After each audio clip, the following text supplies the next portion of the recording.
নৈহাটির বড়মার মন্দিরে পুজো দিলেন অভিষেক বন্দ্যোপাধ্যায়। বেনারসি শাড়ি পরিয়ে বড়মাকে পুজো দিলেন তৃণমূলের সর্বভারতীয় সাধারণ সম্পাদক।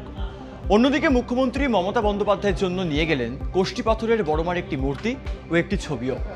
অভিষেক আগেই জানিয়েছিলেন বড়মার কাছে পুজো দিতে যাবেন তিনি। সেই মতোই মঙ্গলবার দুপুরে নৈহাটি যান তিনি। শতবর্ষ প্রাচীন এই পুজো নিয়ে গত কয়েক বছর ধরেই উন্মাদনা তুঙ্গে। লক্ষ লক্ষ ভক্তের সমাগম হয় এখানে।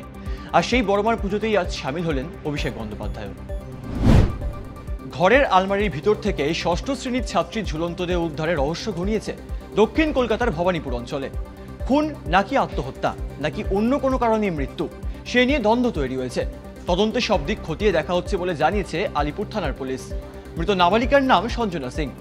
11 বছর বয়সী ওই ছাত্রীর মা আবার কলকাতা পুলিশের সিভিক ভলান্টিয়ার। পরিচয় সূত্রে তিনি আরজি করেন তরুণী চিকিৎসকের ধর্ষণ খুনে দোষী সাব্যস্ত সঞ্জয় রায়ের দিদিও।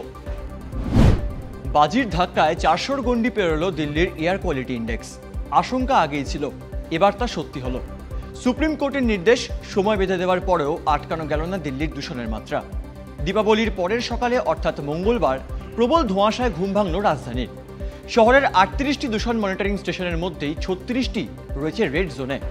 দূষণ নিয়ন্ত্রক পর্ষদের হিসেবে 4টি মনিটরিং স্টেশন সিভিয়ার বা অতি খারাপ অবস্থায় রয়েছে। সোমবার রাত 10টা নাগাদই কেন্দ্রীয় দূষণ নিয়ন্ত্রক পর্ষদের অ্যাপ সামিরের তথ্যানুযায়ী রাজধানীর গড় একিউআই ছিল 344। মঙ্গলবার সকাল 6টা নাগাদ গড় একিউআই ছিল 347। সোমবার রাতেই 400 পার করেছিল দিল্লির 4টি এলাকার একিউআই। সব মিলিয়ে একিউআই এর মাত্রাতিরিক্ত বৃদ্ধির চিন্তা ধরালো দিল্লিবাসীর মনে। জাপানের প্রথম মহিলা প্রধানমন্ত্রী হলেন সানায়ে তাকাইচি।